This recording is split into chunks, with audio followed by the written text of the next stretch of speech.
कार्तिकेय स्तोत्रम् स्कंदवाच योगीश्वरो महासेन कार्तिकेयोऽग्निनन्दन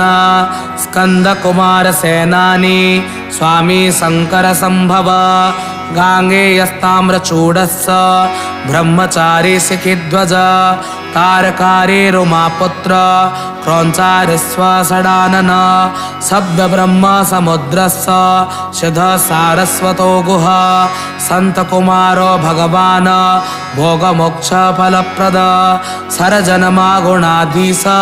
पूर्वजो मुक्तिमार्गकृत् सर्वागम प्रणेता च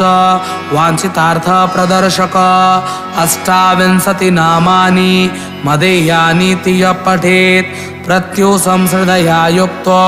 मूको वाचस्पतिर्भवेत् महामन्त्रमया नीतिम्